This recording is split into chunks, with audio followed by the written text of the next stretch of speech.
বংশধররা শত বছর আগে 101টি স্বর্ণবাল লুকিয়ে রেখেছিল তাদের আদি বাড়িতে, কিন্তু সেই বাড়িটার জায়গায় এখন বানানো হয়েছে এই শহরে সবচেয়ে বড় দুর্ধর্ষ জেলখানা।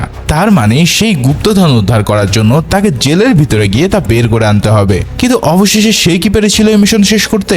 এই সব প্রশ্নের উত্তর দিতে হাজির হলাম গোল্ডেন স্কেপ নামের অসাধারণ মুভিটার এক্সপ্লেনেশন নিয়ে। তো চলো আর প্যাচাল না বাড়িয়ে শুরু করা যাক আজকের মুভি এক্সপ্লেনেশন। মুভি শুরু হয় একটা জেলখানা দেখিয়ে, যেখানে কয়েদিদের দুই গ্যাংয়ের মধ্যে সবসময় ঝামেলা চলতো। এখানে আমরা দেখতে পাই ক্র্যাব গ্যাং আর টাইগার গ্যাংয়ের মধ্যে কোনো একটা বিষয় নিয়ে উত্তেজনা চরমে পৌঁছেছে। মূলত এই জেলে কারা রুলস চালাবে সেটাই আজকে ঠিক করা হবে। তাই দুই গ্যাং যখন একদম মার্কাট অবস্থায় চলে আসে তখন সেখানে এসে উপস্থিত হয় জ্যাং নামের এই লোকটা। এখানে জ্যাং ছিল ক্র্যাব গ্যাংয়ের সদস্য। সে তাকে জানায় যে তোমার হয়ে আমি এদের সাথে ফাইট নিতে চাই। এর মানে জ্যাং নিজেকে সবার সামনে প্রমাণ করতে চাইছিল। এটা শুনে টাইগার গ্যাংয়ের প্রধান যেন হেসেই বাঁচে না, কারণ সে ছিল খুবই টাফ একজন ফাইটার। তো যা হবার তাই, টাইগার তাকে এমন ধোলাই দেয় যে মুহূর্তের মধ্যে জ্যাং মাটিতে শুয়ে কাতরাতে থাকে। এটা দেখে ক্র্যাব তাকে হেল্প করতেই যাবে, ঠিক সেই মুহূর্তে পুলিশ এখানে এসে হাজির হয়ে গিয়ে সবাইকে ছত্রভঙ্গ করে দেয়। কি কাহিনীটা একটু খাপছাড়া মনে হচ্ছে তাই না? আচ্ছা চলো তোমাদেরকে জানাই এরা কারা আর কিভাবে বা এখানে এসেছে। এই সব কিছু একদম প্রথম থেকে জেনে আসি। জ্যাং নামের এই ছেলেটা মূলত একজন স্ক্রিপ্ট রাইটার। বিভিন্ন মুভির স্ক্রিপ্ট লিখে তার দিন বেশ ভালোই যাচ্ছিল, কিন্তু গত কয়েক মাস ধরে সে তার স্ক্রিপ্ট রাইটিং এ মনোযোগ দিতে পারছিল না, যার ফলে ইতিমধ্যে সে মানুষের কাছ থেকে অনেক টাকা ধার নিয়ে রেখেছে যা এখন সে আর পরিশোধ করতে পারছে না। ঠিক এমন ভাবেই এই লোকটার কাছ থেকেও সে স্ক্রিপ্ট লেখার জন্য আগাম টাকা নিয়ে রেখেও এখনো তার ডেলিভারি দিতে পারেনি বলে লোকটা তার সামনে অন্য একজনকে মেরে বুঝিয়ে দেয় যে সে আর এসব সহ্য করবে না। এই সব কিছু দেখে জ্যাং তার কাছে আরো 2 মাস চায় স্ক্রিপ্টটা শেষ করার জন্য, কিন্তু ওই লোকটা তাকে বলে যে যদি 4 দিনের মধ্যে সেই স্ক্রিপ্ট জমা না দেয় তাহলে তার 2 হাত সে কেটে রাখবে। এখন এত বড় স্ক্রিপ্ট সে যে 4 দিনে লিখতে পারবে না তা তো তোমাদের আলাদা করে বলতে হচ্ছে না, কিন্তু এছাড়াও তো তার কিছু করারও নেই। তাই সে বাড়িতে ফিরে রাত দিন বিভিন্ন মুভির কাহিনীকে এদিক সেদিক করে স্ক্রিপ্ট লিখতে থাকে, কিন্তু তবুও চতুর্থ দিনে এসেও তার পক্ষে স্ক্রিপ্ট ফাইনালাইজ করা সম্ভব হয় না। এই সব কিছুতে জ্যাং প্রচন্ড ফ্রাস্ট্রেটেড হয়ে পড়লে সেদিন সে প্রচুর মদ খাওয়া শুরু করে। ঠিক সেই সময় তার কাছে একটা মেসেজ আসে, যেখানে তাকে জানানো হয় যে বেশ কিছুদিন আগে তার দাদার দেওয়া একটা পার্সেল তার বাড়িতে পৌঁছে দেওয়া হয়েছে। এটা শুনে জ্যাং খুঁজতে খুঁজতে সে পার্সেলটা পেয়ে যায় আর সেটা সে ওপেন করতে শুরু করে। এখন পার্সেলটি ওপেন করার পর সে একটা চিঠি আর একটা ম্যাপ দেখতে পায়। সে তখন প্রচন্ড মাতাল ছিল, কিন্তু সেই অবস্থাতেই ওই চিঠিটাতে এমন কিছু পড়া শুরু করে যা দেখে তার চোখ কপালে উঠে যায়। আসলে তার দাদা এই চিঠিতে তাকে বলেছিল যে তাদের পূর্বপুরুষের কিছু গুপ্তধন এই শহরের একটা স্থানে লুকানো আছে। জাপান যখন তাদের দেশে হামলা চালিয়েছিল তখন তারা একটা কুয়োর মধ্যে সেই গুপ্তধনগুলোকে লুকিয়ে রেখেছিল, কিন্তু ব্রিটিশরা যখন তাদের দেশ শাসন করে তখন তাদের পুরাতন সেই বাড়িতেই তারা একটা জেলখানা বানায়, যার ফলে তাদের সেই গুপ্তধন চাপা পড়ে যায় ওই জেলখানার নিচে। এখন এই পার্সেলে দেওয়া ম্যাপটায় আছে সেই গুপ্তধনের লোকেশন। তাই তার দাদা মারা যাওয়ার আগে একটা শেষ ইচ্ছা করে গিয়েছিল যে এই গুপ্তধনগুলো যেন তার বংশধরের কেউ উদ্ধার করে, যার কারণে সে জ্যাংকে এই চিঠি ও ম্যাপটা দিয়েছিল। শুধু তাই নয়, জ্যাংকে বিশ্বাস করানোর জন্য সে একটা গোল্ড বারও পাঠায়, যেটা দেখে জ্যাং মনে প্রাণে এই সব কথাগুলো বিশ্বাস করে নেয়। কিন্তু বিশ্বাস করলে কি হবে, এই লোকেশনটা এখন যে জেলখানার নিচে আছে সেটা হলো চীনের সবচেয়ে বড় এবং ভয়ঙ্কর জেল। এখন যে জেল থেকে একটা মশা পর্যন্ত বাইরে যেতে পারে না, সেখানে সে কিভাবে ওই গুপ্তধন নিয়ে বের হবে?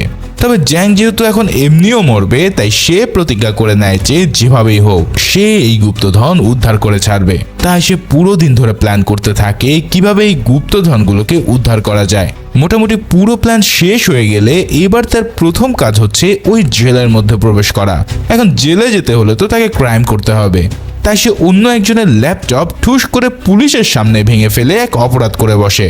ফলে পুলিশও তাকে নিজের গেস্ট বানিয়ে নিয়ে যায় ওই কুখ্যাত জেলখানায়। সেখানে সকল ধরনের চেকিং শেষ করে তাকে জেলের ড্রেস পরানো হয়। তার শাস্তির মেয়াদ ছিল 3 মাস, তাই যা করতে হবে তাকে 3 মাসের মধ্যেই করতে হবে। তবে সেখানে গিয়ে জ্যাং বুঝতে পারে যে জেলখানাও মোটেও সুখের জায়গা নয়। তার প্রথম দিনেই সে দেখতে পায় কয়েদিরা কাউকে মারার জন্য বিভিন্ন অস্ত্রশস্ত্র নিয়ে রেডি হচ্ছে। তবে ভাগ্য ভালো যে সেদিন তারা এই মারামারির ভান করার মাধ্যমে তাদের লিডার ক্র্যাবের জন্মদিনে সারপ্রাইজ দিয়েছিল। এখানে সেই দিন জ্যাং এর সাথে প্রথম ক্র্যাবের দেখা হয়। ক্র্যাব তাকে নতুন দেখে নিজ থেকে তার সাথে পরিচিত হয়। সেখানে সে যখন তার নাম জ্যাং জানতে পারে তখন সে বেশ ইমোশনাল হয়ে পড়ে, কারণ তার খুব কাছের এক বন্ধুর নামও ছিল জ্যাং, যে কিনা তাকে বাঁচাতে গিয়ে নিজের প্রাণ বিলিয়ে দিয়েছিল। তাই সে জ্যাংকে বলে যে আজ থেকে তুমি আমার ছোট ভাই, তার মানে এই জেলে এখন তুমি রাজার মতো বাস করবে, কারো কোনো ক্ষমতা নেই তোমার গায়ে একটা হাতও দেওয়ার। আসলে ক্র্যাব ও তার গ্যাং ছিল ভালো টাইপের, তারা কেবল যেখানে অন্যায় হয় সেখানে প্রতিবাদ করত। কিন্তু অন্যদিকে টাইগার গ্যাংরা ছিল পুরোই উড়াধুরা, তাদের যেন প্রতিদিন গ্যাঞ্জাম না করলে পেটের ভাত হজম হতো না। তবে যেহেতু জ্যাং এর কপালে এমন বড় ভাই মিলে গেছে, তাই বোঝাই যাচ্ছিল যে তার হয়তো দিন ভালোই কাটবে। কিন্তু পরের দিনে আমরা বুঝতে পারি যে জেলের মধ্যে সুখ এত সহজ বিষয় নয়, কেননা টাইগার গ্যাংয়ের লোকজন নতুন মুখ দেখেই তাকে ধরে নিয়ে যায় টাইগারের কাছে। সেখানে নিয়ে তাকে প্রশ্ন করা হয় যে সে কি ইতিমধ্যে অন্য কোনো গ্যাংয়ের নাম লিখিয়েছে কিনা। এখন জ্যাং আসলে চাইছিল না যে কোনো গ্যাংয়ের সাথে জড়িয়ে তার আসল উদ্দেশ্যকে নষ্ট করতে, তাই ইতিমধ্যে সে যে ক্র্যাব গ্যাংয়ের ছোট ভাই হয়ে বসে আছে সেই কথাটা তাদের কাছে প্রকাশ করে না। তাই সে জানায় যে না, আমি এখনো কারোর সাথে যোগ দিইনি। এই কথা শুনে টাইগার তাকে এক প্রকার জোর করে নিজের দলে ভিড়িয়ে নেয়। এখানে দেখা যায় যে সে যাদেরকে দলে নিত তাদের লয়ালিটি টেস্ট করার জন্য তার থুতু মেশানো ড্রিঙ্কস পান করতে হতো। এই বিশ্রী কাজ জ্যাং মরে গেলেও করতে না চাইলেও অবশেষে বাধ্য হয়ে যেই না করতে চায় তখনই ঠিক সেখানে উপস্থিত হয় ক্র্যাব। সে জানায় যে এই ছেলেটা ইতিমধ্যে আমার দলের ছোট ভাই, তাহলে কেন তোরা জোর করে তাকে তোদের টিমে নিচ্ছিস। তবে এটাই শুনে টাইগার বেশ অবাক হয়ে যায়, কারণ সে তো আর জানতো না যে জ্যাং ইতিমধ্যেই অন্য দলের সাথে যোগ দিয়েছে। এই ছেলের রুলস ছিল যে যদি কেউ একটা গ্যাংয়ে যোগ দেয় তাহলে তাকে জোর করার আর কোনো অধিকার থাকে না। ফলে এই কেসে টাইগার ক্র্যাবের কাছে বেশ অপমানিত হয়, যার ফলে সে জ্যাংকে স্পষ্ট হুমকি দিয়ে বলে যে অপমানের প্রতিশোধ সে নিয়েই ছাড়বে। তাহলে বোঝো একবার, জ্যাং নিজের সমস্যা কমানোর জন্য এমন এক বুদ্ধি করেছে যেখানে এখন সমস্যা বেড়ে আরো দ্বিগুণ হয়ে গেছে। এরপর থেকে জ্যাং মনে মনে খালি খুঁজতে থাকে যে এই জেলের এক্স্যাক্ট কোন স্থানে সেই কুয়োটা থাকতে পারে। তবে সে আরো একটা ক্লু জানতো যে ওই কুয়োটা একটা বড় গাছের পাশে আছে। তাই একদিন খুঁজতে খুঁজতে সে ওই গাছটিরও সন্ধান পেয়ে যায়। কিন্তু এত টাইট সিকিউরিটির মধ্যে দিয়ে সে কিভাবে ওই গুপ্তধন খুঁজে বের করবে সেটাই বড় রহস্য। যাই হোক, একদিন জেলার এসে তাকে জানায় যে এখন থেকে তাকে জেলের লন্ড্রিতে পার্ট টাইম কাজ করতে হবে। এই কথা শুনে জ্যাং মনে মনে অনেক খুশি হয়ে যায়, কারণ এই কাজ করার নামে সে এখান থেকে আশেপাশের সবকিছু আরো ভালোভাবে দেখতে পারবে। এভাবে সে একদিন লাইব্রেরি রুমে গেলে এই জেলের কিছু বই খুঁজে পায় যেখানে সেই কুয়োটার কথা লেখা ছিল। তবে সেই কুয়োর এক্স্যাক্ট লোকেশন পেতে হলে তাকে জেলের কনফিডেন্সিয়াল রুমের ভিতরে যেতে হবে, কেননা সেখানে রাখা আছে এই জেলের পুরো ব্লু প্রিন্ট এবং ফ্লোর প্ল্যান। তাই সে চিন্তা করতে থাকে যে কিভাবে সে ওই রুমে প্রবেশ করতে পারে। তবে সেই মুহূর্তেই টাইগার গ্যাং সেখানে চলে আসে তার হওয়া সেই অপমানের প্রতিশোধ নিতে। এদিকে ক্র্যাব অনেকক্ষণ ধরে জ্যাংকে খুঁজে না পেলে বুঝতে পারে যে নিশ্চয়ই টাইগার তার সাথে কিছু একটা করছে। তাই সে টাইগারকে সত্যি সত্যি বলতে বলে যে জ্যাংকে সে কোথায় রেখেছে। এটা শুনে টাইগার তার সেই বিশ্রীচা পান করার শর্তে তাকে বলতে রাজি হয়। এই সব দেখে ক্র্যাবের সাঙ্গপাঙ্গদের মাথা তো পুরোই খারাপ হয়ে যায়, কিন্তু ক্র্যাব ইতিমধ্যে জ্যাংকে অনেক আপন করে নিয়েছিল, তাই সে তাকে বাঁচানোর জন্য এই বিশ্রী কাজ করতেও দ্বিধা করে না। এই কাণ্ড ঘটানোর পর টাইগার তাকে বলে দেয় যে তারা জ্যাংকে মেরে ময়লার ডিব্বায় রেখে দিয়েছে। এটা শুনে সবাই দ্রুত সেখানে গিয়ে তাকে উদ্ধার করে নেয়। এভাবে আরো কয়েকটা দিন কাটার পর জ্যাং একদিন জানতে পারে যে আজ বিকেলে দুই গ্রুপের মাঝে এক বিশাল ফাইটিং হতে চলেছে। এটা শুনে জ্যাং সাথে সাথে প্ল্যান করে ফেলে যে যখন ফাইটিং এর সময় দুই গ্রুপের মারামারি থামাতে পুলিশ চলে আসবে তখন সে পুলিশের কাছ থেকে ওই কনফিডেন্সিয়াল রুমের চাবি নিয়ে ওই রুমে প্রবেশ করবে। ঠিক সেভাবেই যখন মারামারি লেগে যায় তখন পুলিশ চলে আসে সবাইকে থামাতে, আর জ্যাং এই সুযোগে একজনের কোমর থেকে চাবি নিয়ে দ্রুত চলে যায় ওই কনফিডেন্সিয়াল রুমের দিকে। তবে সে যেই না রুমটা খুলতে যাবে ঠিক সেই মুহূর্তে আবারও টাইগার তার সামনে এসে হাজির হয়। জ্যাংয়ের হাতে চাবি দেখে টাইগার মনে করতে থাকে যে এই ব্যাটা মনে হয় পালানোর ধান্দা করছে, তাই সে আবারও তার সাথে ফাইট শুরু করে দেয়। এদিকে জাংকে মারছে দেখে ইতিমধ্যে ক্র্যাবও সেখানে চলে আসে তাকে উদ্ধার করার জন্য। কিন্তু এই সব কাণ্ডের মধ্যে জ্যাং এর হাত থেকে চাবিটা পড়ে অন্য একটা দরজার নিচে চলে যায়। এখন এত কাছ থেকে সুযোগ পেয়েও সে কিছু করতে পারলো না দেখে জ্যাং প্রচন্ড হতাশ হয়ে পড়ে। এছাড়াও এই ঘটনার জন্য সে ক্র্যাবের উপরে অভিমান করে বসে থাকে। ক্র্যাব যতই বলতে থাকে যে সে তাকে রক্ষা করতে চায়, কিন্তু জ্যাং ততই তাকে বলে যে হয়তো তোমার টিমে যোগ না দিয়ে আমার টাইগারের টিমে থাকাটাই ভালো হতো, কারণ আজ তোমার জন্য আমি এক বিশাল সুযোগ হারালাম। তবে এই সব কথা শুনেও ক্র্যাব তার উপরে মোটেও রাগ করে না। এরপর সেখানে একজন এসে জ্যাংকে বলে, তুমি অনেক ভাগ্যবান, কারণ তোমার উপরে ক্র্যাবের মতন একজনের ছায়া আছে, সে তোমাকে অনেক বেশি ভালোবাসে। এই সব শুনে জ্যাং ধীরে ধীরে বুঝতে পারে যে সে হয়তো কাজটা ঠিক করেনি। তাই একদিন সে ক্র্যাবের কাছে গিয়ে সেদিনের এসবের কথার জন্য ক্ষমা চায়। এরপর জ্যাং সিদ্ধান্ত নেয় তার বড় ভাইয়ের মতন ক্র্যাবকে সব খুলে বলবে। তাই সে ক্র্যাবকে একদম প্রথম থেকে বলতে থাকে যে কেন সে এই জেলে এসেছে। এই সব কথা শুনে ক্র্যাব প্রথমে বিশ্বাস করতে চায় না, কিন্তু সে জানতো যে জ্যাং আর যাই করুক তার সাথে মিথ্যা বলবে না। তাই ক্র্যাব তাকে সাহায্য করার জন্য নিজ থেকেই রাজি হয়ে পড়ে। এবার ক্র্যাব আর জ্যাং মিলে শুরু করে তাদের গুপ্তধন খুঁজে বের করার আসল প্ল্যানিং। সেই প্ল্যানিং অনুসারে সবার আগে তাদেরকে ঢুকতে হবে কনফিডেন্সিয়াল রুমে। তাই একদিন কাজের ছলে ক্র্যাব একজন পুলিশের গায়ে কিছু ডিটারজেন্ট ছুড়ে দেয়। এখন এই পুলিশের ডিটারজেন্টে অ্যালার্জি ছিল বিধায় সে ভীষণ অসুস্থ হয়ে পড়ে। এই সুযোগে জ্যাং সেখান থেকে তার চাবি ও ড্রেস নিয়ে নিজে একজন পুলিশ সেজে সোজা চলে যায় কনফিডেন্সিয়াল রুমের দিকে। এরপর সে ফাইনালি পেয়ে যায় সেই ব্লু প্রিন্টের কপিটি, যেটা ছিল এই জেল রিপেয়ার হওয়ার অনেক আগের। সেখান থেকে জ্যাং বুঝতে পারে যে সে যেই কুয়ার খোঁজে এখানে এসেছে সেই কুয়াটি রয়েছে বর্তমান এই জেলের প্লেগ্রাউন্ডের নিচে। এখন এমন ওপেন জায়গায় খুঁড়ে তো তাদের সেখানে যাওয়া একেবারে অসম্ভব। তাহলে কি করা যায়? যদিও জেলে আসার আগে জ্যাং এর কাছে যে ম্যাপটা ছিল সেখান থেকে সে জানতে পেরেছে যে এই মাটির নিচে রয়েছে একটা বেসমেন্ট, যেটা দিয়ে ওই প্লেগ্রাউন্ডের ভিতরে যাওয়া যায়। এখন এই বেসমেন্টটা রয়েছে আবার কেমিক্যাল রুমের মধ্যে। তাই এখন তাদের প্রথম মিশন হচ্ছে ওই বেসমেন্টে যাওয়ার রাস্তা খোঁজা। সেই অনুসারে তারা কেমিক্যাল রুমের ভিতরে প্রবেশ করে একটু খোঁজ করতেই হঠাৎ একটা তালা মারা দরজা খুঁজে পেয়ে যায়। তাই এবার তারা একটা কাপড় আর ফিজিক্সের সাহায্যে সেই চেনটা অনায়াসে ভেঙে ফেলতে সক্ষম হয়। এরপর দুজনে নিচে নেমে কিছু দূর গেলেই দেখতে পায় যে তাদের সামনে বিশাল এক দেওয়াল রয়েছে। আসলে এই দেওয়ালের ওই পাশে আছে ওই প্লেগ্রাউন্ড এবং সেই কুয়োটি। এখন সেখানে যেতে হলে তাদের দেওয়াল ভাঙতে হবে, কিন্তু যাদের হাতে এক টুকরো লোহাও নেই তারা কিভাবে এই পুরো দেওয়াল ভাঙতে পারবে? তবে জ্যাং ছিল একজন স্ক্রিপ্ট রাইটার, তাই তার স্মার্ট চিন্তা দিয়ে সে শুরু করে একটা ড্রিল মেশিন বানানোর কাজ। জ্যাং খুঁজতে খুঁজতে একটা নষ্ট ওয়াশিং মেশিন পেয়ে যায়।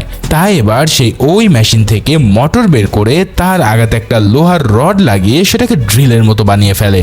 এরপর সেটা একটা বাকেটের মধ্যে রেখে তাকে কিছু কাপড় গুঁজে দেয় যাতে শব্দ কম হয়। কিন্তু তারপরেও এত বড় দেওয়াল ড্রিল করলে যে শব্দটা হবে সেটা অনেক দূর থেকেই পাওয়া যাবে। এখন এর সলিউশন কিন্তু জ্যাং করতে পারছিল না। ঠিক সেই সময় ক্র্যাব তাকে এক মারাত্মক বুদ্ধি দেয়। সে বলে, যখন তুমি ড্রিল করবে তখন আমরা সবাই একসাথে সব ওয়াশিং মেশিন চালু করে দেব, যার ফলে কোনটা ড্রিলের শব্দ আর কোনটা ওয়াশিং মেশিনের শব্দ সেটা কেউ ধরতেই পারবে না। এখন এমন মারাত্মক চিন্তা ভাবনা দেখে জ্যাং তো প্রচন্ড খুশি হয়ে পড়ে। আর এবার তারা আসল কাজে নেমে যায়। প্ল্যান অনুসারে তারা যখন ড্রিল করে তখন সব মেশিনগুলো একসাথে ছাড়া হয়, ফলে কেউই কোনো কিছু টের পায় না। এভাবে বেশ কয়েকদিন ধরে তারা কাজের ফাঁকে ফাঁকে এই কাজ করতে থাকে। এরপর জ্যাং দেওয়ালে এমন এক সিস্টেমে ফুটো করে যাতে কোনো কিছু দিয়ে বাড়ি দিলেই তা সহজে ভেঙে যায়। এবার সেই দেওয়াল যেই না ভাঙা পড়ে ঠিক তারপরে বেরিয়ে আসে আদিম যুগের সেই পানির কুয়োটি। এটা দেখে দুজনের মনে যেন উত্তেজনার ঝড় বয়ে যায়। তারা দুজনে ভিতরে প্রবেশ করে আসল গুপ্তধন খোঁজার জন্য। কিন্তু সেই সময় ক্র্যাব তাকে বলে সে উপরে যাচ্ছে পাহারা দেওয়ার জন্য। এই বলে ক্র্যাব চলে গেলে জ্যাং একাই পুরো রুম খুঁজতে থাকে।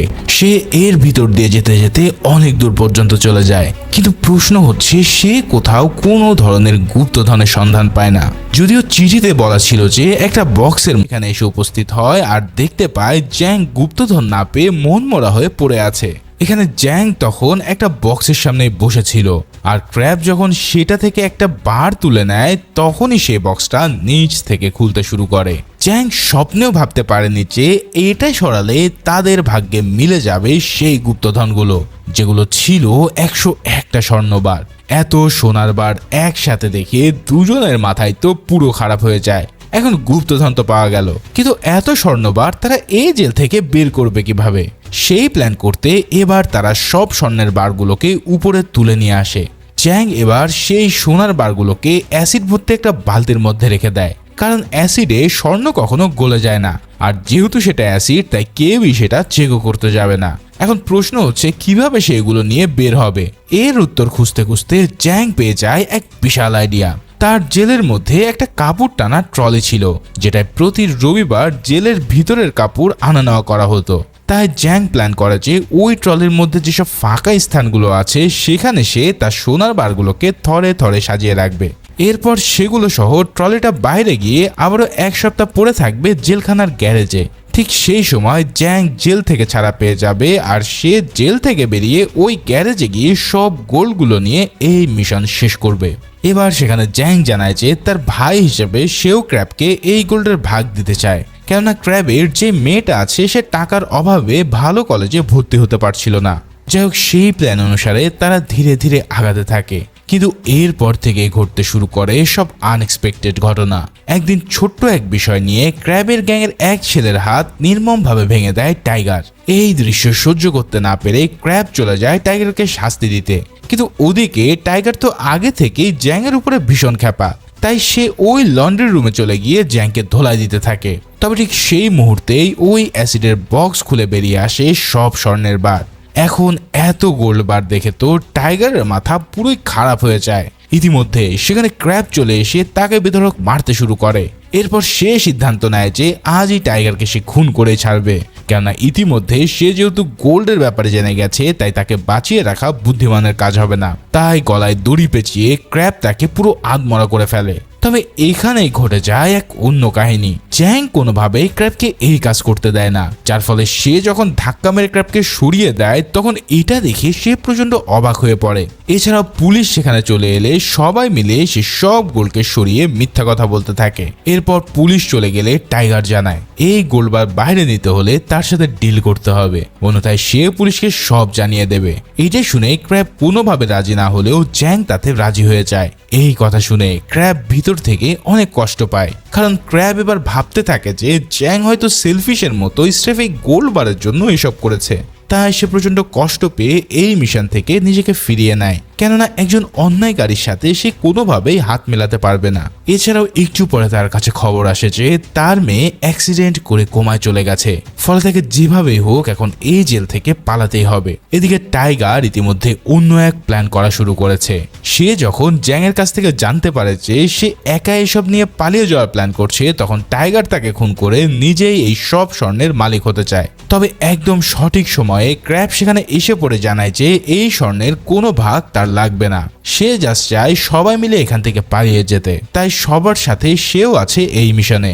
এই সব কথা শুনে এবার টাইগার, ক্র্যাব আর জ্যাং শুরু করে তাদের পালিয়ে যাওয়ার ফাইনাল মিশন। কিন্তু আগে যেভাবে জ্যাং ভেবেছিল সেভাবে কাজটা করলে হচ্ছে না। যেহেতু সবাই মিলে পালাতে হবে তাই অন্য কোনো পথ তাদের বের করতে হবে। এদিকে তার সাজার মেয়াদও প্রায় ফুরিয়ে এসেছে, তাই এখন তাকে এমন কিছু করতে হবে যাতে আরো 2 মাস সে পায় প্ল্যান বের করার। এই সব কথা শুনে টাইগার তাকে বলে চিন্তা করো না, আমার কাছে এর সলিউশন আছে।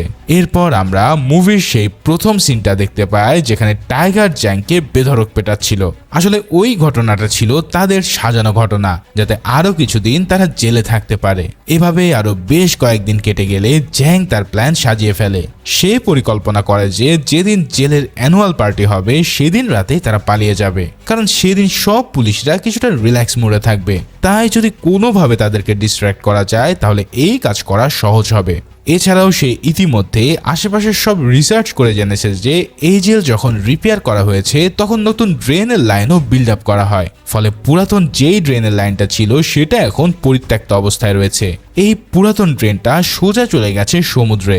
তাই যদি তারা সেই পুরাতন ড্রেনের লাইন খুঁজে পায় তাহলে সেদিক দিয়েই এই জেল থেকে বের হওয়া সম্ভব। এখন তাদের এই পরিকল্পনার প্রথম কাজ হলো সোনার বারগুলোকে তারা কিভাবে নিজেদের সাথে নেবে সেটা সলিউশন হিসেবে ক্র্যাব এক ধরনের কাপড় ডিজাইন করতে থাকে যেখানে অনেকগুলো পকেট থাকবে গোল্ড বার নেওয়ার জন্য। এরপরের কাজ হচ্ছে সবাইকে ডিস্ট্র্যাক্ট করা। সেটার প্ল্যান হিসেবে তারা বেছে নেয় ওই পার্টির দিন সেখানে যে গ্যাস বেলুনগুলো নিয়ে আসা হবে ওই গ্যাস বেলুনে তারা নর্মাল গ্যাসের পরিবর্তে ইথানল গ্যাস দিয়ে ভরে রাখবে, যার ফলে যদি তাতে একটু আগুনের ব্যবস্থা করা যায় তাহলে সব গ্যাস বেলুনগুলো বোমের মতো ব্লাস্ট হয়ে যাবে। এখন সেখানে তো আর লাইটারের কোনো ব্যবস্থা নেই, তাই জ্যাং মারাত্মক এক কৌশলে একটা টুথপেস্ট, দুটা পেন্সিল ব্যাটারি আর আয়রন ফোম দিয়ে টাইম বোমের মতন একটা লাইটার বানিয়ে ফেলে। যেহেতু পেন্সিল ব্যাটারি আয়রন ফোমের উপরে পড়লে সেটা আগুন ধরে যাবে, তাই জ্যাং ওই পেস্টের টিউবে পানি ভরে তা আস্তে আস্তে পড়তে দিতে থাকে যাতে সময় মতো সেই পানিটা শেষ হয়ে গেলে ওই ব্যাটারিটা পড়ে যায় এবং ওই আয়রনে আগুন ধরে যায়। আর সেখানে আগুন ধরে যাওয়া মানেই এই গ্যাস বেলুনগুলো ব্লাস্ট হওয়া। এমন মারাত্মক প্ল্যানিং করে তারা তিনজন সেদিনের জন্য অপেক্ষা করতে থাকে। এভাবে সেই অ্যানুয়াল পার্টির দিন চলে এলে তারা সবকিছু সেট করে বসে থাকে একটা ব্লাস্টের আশায়। এভাবে অপেক্ষা করতে করতে ঠিক সময় মতো ওই আয়রনে যখন আগুন লেগে যায় তখন পুরো জেলখানা এক বিশাল বিস্ফোরণে কেঁপে ওঠে। কেউ তো ভাবতেই পারেনি যে এত বড় কোনো বিস্ফোরণ এই জায়গায় হতে পারে। সবাই নিজেদের প্রাণ বাঁচানোর জন্য যখন এদিক সেদিক ছুটতে থাকে তখন এই সুযোগে ক্র্যাব, টাইগার আর জ্যাং মিলে তাদের প্ল্যান মোতাবেক রওনা হয় ওই পরিত্যক্ত ড্রেনের দিকে। এখন আগে থেকে জ্যাং একটা রুমের চাবি কৌশলে বানিয়ে রেখেছিল, তাই সেই রুমে প্রবেশ করে তারা শুরু করে আসল জার্নি। তাদের গায়ে ছিল স্বর্ণ ভরা সেই জ্যাকেট আর হাতে ছিল বড় রশি। এই রশি দিয়ে তারা টানেল থেকে সমুদ্রে নামবে যেখানে টাইগার আগে থেকে একটা বোট রেডি করে রেখেছিল। এভাবেই তারা টানেল দিয়ে যখন সামনে আগাতে থাকে ঠিক সেই সময় একটা কর্নারে লেগে জ্যাংয়ের পা মারাত্মকভাবে কেটে যায়। এখন এই আঘাতে সে এত পরিমাণ ব্যথা পায় যে আর কোনো মতেই সে সামনের দিকে আগাতে পারে না। তাই তারা একটা কিচেনে নেমে পড়ে সে ক্র্যাবকে বলে, ভাই আমার মনে হয় এখান থেকে আমি বেরোতে পারবো না, প্লিজ তোমরা দুজনে এই মিশন শেষ করো। তবে ক্র্যাব কিছুতেই তাকে রেখে এখান থেকে যাবে না। কিন্তু এদিকে টাইগার তো আগে থেকেই বদমাশ, তাই সে হাতে একটা ছুরি পেয়ে সেটা নিয়ে নেয় তার সাথে। তার মানে তো বুঝতেই পারছো সুযোগ বুঝে সে এদের সাথে বিশ্বাসঘাতকতা করতে চাইছে। এরপর ক্র্যাব তার পায়ের রক্ত বন্ধ করে আবারও সবাই মিলে রওনা দেয় টানেলের শেষ প্রান্তের জন্য। এভাবে অনেকক্ষণ বাদে তারা একদম শেষ সীমানায় এসে পৌঁছায়, কিন্তু এখানে চাই বড় লোহার দেওয়াল দিয়ে দেওয়াল ভেঙে তাদের পক্ষে কোনোভাবেই বাইরে বেরোনো সম্ভব হবে না। তবে এই সমস্যার সলিউশনও জ্যাংয়ের কাছে আগে থেকেই ছিল। সে জানতো যেহেতু এটা অনেক পুরাতন ট্রেন তাই এইখানে জমা থাকবে প্রচুর পরিমাণের মিথেন গ্যাস। তাই এই গ্যাসে যদি একবার আগুন লাগিয়ে দেওয়া যায় তাহলে বিস্ফোরণের যে চাপ সৃষ্টি হবে তাতে এই লোহার দরজাও ভেঙে পড়বে। তাই সে বলে যে ড্রেনের সেফটি গেট খুলে সবগুলো গ্যাস রিলিজ করে দিতে। তার কথা মতো গ্যাস রিলিজ করে দেওয়া হলে এবার জ্যাং তার কাছে থাকা ওই ব্যাটারি দিয়ে আয়রন ফোমে আগুন ধরিয়ে দেয়, যার ফলে বিশাল এক বিস্ফোরণে পুরো এলাকা কেঁপে উঠে ফাইনালি সেই দরজাও ভেঙে যায়। এই পর্যন্ত তাদের সব প্ল্যান পারফেক্ট ভাবে কাজ করায় অবশেষে তারা দেখতে পায় বাইরে যাওয়ার পথ। কিন্তু আগে টাইগারকে নিয়ে যেটা ভেবেছিলাম এবার সেটাই ঘটে।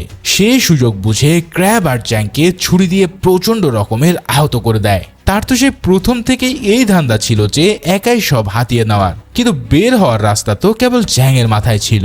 তাই সে এতক্ষণ ধরে তাকে ইউজ করে চরম লেভেলের বিশ্বাসঘাতকতা করে নেয়। তবে এইসবেরই মাঝে জ্যাং একবার সুযোগ পেয়ে যায় তাকে শেষ করার, কিন্তু সেই সুযোগ কাজে লাগাতে সে ব্যর্থ হয়, যার ফলে টাইগার তাদের মারার জন্য প্রথমে ক্র্যাবের হাত ভেঙে তাকে দড়ি সমেত নিচে ফেলে দেয়। তবে এইখানে জ্যাং অনেক কষ্ট করে কোনো মতে সেটা ধরে থাকে, কিন্তু এক সুবর্ণ সুযোগে ক্র্যাব ঠিকই টাইগারের পা ধরে তাকে গভীর সমুদ্রে ফেলে দিয়ে তার কৃতকর্মের শাস্তি দিয়ে দেয়। ঠিক এমন একটা মুহূর্তে জ্যাং তার দুই হাতের একটাতে ক্র্যাবকে ধরে রাখে আর অন্য হাতে সেই গোলবারগুলো।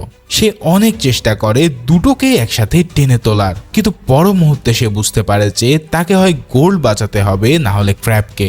তবে এবার জ্যাং আর ভুল করে না। সে গোল্ডের মায়া ত্যাগ করে তার প্রিয় ভাইকে উদ্ধার করে আর ফাইনালি তারা আবারও পুলিশের কাছে স্যারেন্ডার হয়ে যায়। এর পরের দৃশ্যে আমরা 4 মাস পরের কাহিনী দেখতে পাই, যেখানে একজন পুলিশ অফিসার জানাচ্ছে যে তারা সমুদ্র থেকে সবগুলো গোল্ডই উদ্ধার করতে সক্ষম হয়েছে। এখন এই সব গোল্ডবারগুলো যেহেতু জ্যাংয়ের পূর্বপুরুষের, তাই সব কিছুই তাকে দিয়ে দেওয়া হবে। সেই সাথে সাথে ক্র্যাবও খবর পায় যে তার মেয়ে ইতিমধ্যে সুস্থ হয়ে উঠেছে এবং সে চাইলে আজকে তার সাথে প্যাডেলে দেখাও করতে পারে। তার মানে অনেক খড়কাঠি পুড়িয়ে ফাইনালি জ্যাং তার এই গুপ্তধন উদ্ধারের মিশন শেষ করতে সক্ষম হয়। আর ঠিক এই সিনের মধ্যে দিয়ে এই অসাধারণ মুভিটাও এখানেই শেষ হয়।